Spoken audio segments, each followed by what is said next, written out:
How Vikings actually fought. It wasn't what you think. Start with the helmet. The horns? They never existed. Not one horned helmet has ever been found in a Viking grave. Not one.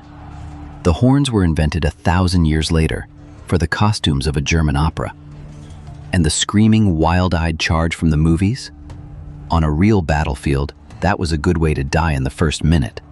Real Viking warfare was quieter, colder, and far more disciplined than the legend. This is how the men of the North really fought, from the ships to the shield wall to the silver, as the sagas and the graves tell it. The Viking Age did not begin with a battle. It began with a boat. The longship was the most dangerous weapon in Europe, not because of what it carried, but because of where it could go. It needed only a meter of water. It could land on any open beach and row up rivers no warship had any business entering. Under sail, it outran everything in the north, and a single ship put 60 armed men on your shore without a sound of warning. In the year 793, the monks of Lindisfarne saw sails on the horizon. By the time any English lord could gather his fighting men, the monastery was burning, the treasury was empty, and the ships were gone. That was the whole method. The Vikings did not come to fight your army. They came to be finished before your army existed. For 2 centuries, the rivers of Europe worked like highways for these ships, to Paris, to Hamburg, deep into the lands of the Rus.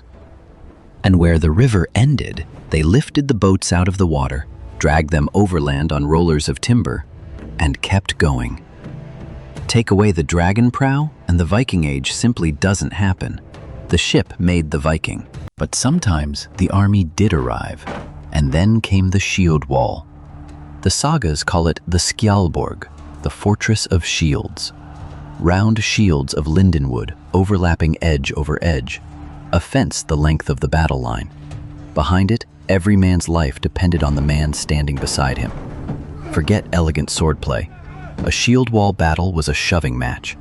The front ranks pressed shield against shield, digging in their heels, while spears jabbed over the rims, at eyes, at throats, at anything uncovered. It was loud, it was blind, and it stank of sweat and iron. And the wall was a living thing. When a man went down, the man behind stepped into his place, and the wall closed over him. Battle was endurance, holding your ground hour after hour, exhausted and terrified, without breaking. Because here's the truth of it. Most of the killing did not happen in the fighting. It happened when one wall finally broke, when men turned their backs and ran, and were cut down from behind. The side that held won.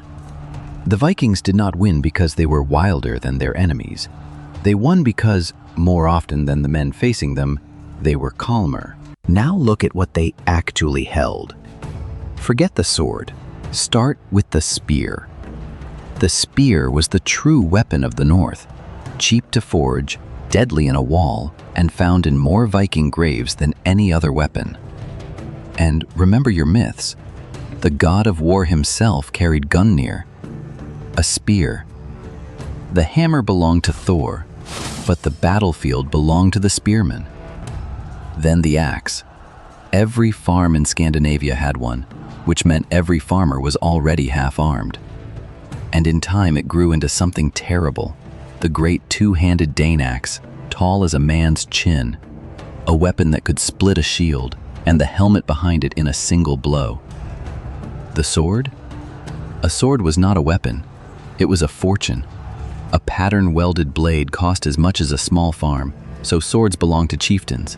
They were given names. They were passed from father to son, and in the sagas, they are mourned like family members. And the armor will surprise you. Mail was for the rich. Most men fought in wool and leather. As for the famous Viking helmet, in all the graves of Scandinavia, archaeologists have found exactly one nearly complete example, from Gjermundbu in Norway. Simple iron, round, and of course, no horns. The real armor was the shield itself, cheap lindenwood made to be broken and replaced, and the man standing next to you. So picture the real Viking army, not a horde of armored giants, but ranks of farmers with spears and painted shields, who drilled through the long winters, and shared one very dangerous belief about death. So how did you break an enemy's wall? The sagas describe a formation called the Svinfylking, the boar-snout. A wedge of the best warriors packed tight, aimed at one point of the enemy line like a spear point made of men. Legend said Odin himself taught it to his chosen heroes. Archaeology says it was simply very effective. Above the fighting flew the banners, and none was feared like the raven banner. Woven, the stories claim, with magic. If the raven in the cloth seemed to fly, victory was coming. Where that banner landed, kingdoms lost sleep. And yes, there were the berserkers. Men who went into battle in a trance, biting the rims of their shields, feeling neither iron nor fire. Their true story, what was actually happening inside those men, is stranger than the myth. It deserves a night of its own later in this series. But the sharpest Viking weapon was not iron at all. It was fear. Their reputation sailed ahead of them and won battles they never had to fight. Kings paid mountains of silver, the Danegeld, simply so the ships would turn around and go home. Which reveals the coldest truth of the whole age. The raids were never really about glory. Violence was a business. So who were these men? Mostly farmers. A Viking raid was a season, not a career. Sow your fields in spring, raid the coasts in summer, come home for the harvest. Even the word Viking was not the name of a people, it was a job description, something you went and did. And we know how their battles really looked because the ground remembers. At Repton in England, archaeologists opened the winter camp of the Great Heathen Army and found the dead of the invasion, bones marked by axe and blade.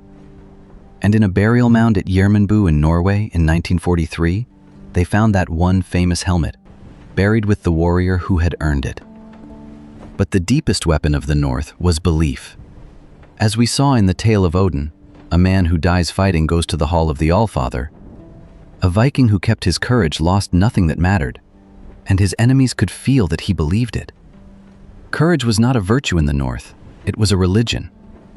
And when the world changed, when Europe built castles, standing armies, and watchful navies, the raid stopped paying. The Viking Age did not end in one great defeat, it simply stopped being good business. Walk into the museum in Oslo today, and the Gjermundbu helmet is there, dented, rusted, real.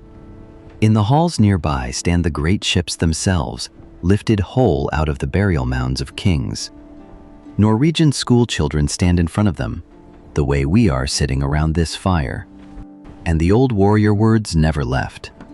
When a Norwegian loses his temper completely, he goes berserk, and so do you in English. The word is a Viking soldier's word. And the sea, as ever, is still the first road of Norway. But before we leave the warriors, one strange truth. Ask the sagas what a Viking truly feared, and the answer is not death in battle. They marched toward that with open eyes. What made hard men lower their voices was what might come back from the grave afterward. Next time, the Draugr, the Viking undead. Blue as death, heavy as stone, guarding its barrow gold in the dark, the monster that terrified the bravest people in Europe. Subscribe so you don't miss it. And if you'd rather drift into sleep with the old sagas tonight, the Sleep Sagas playlist is waiting on your screen. Until then, I'll see you by the next fire.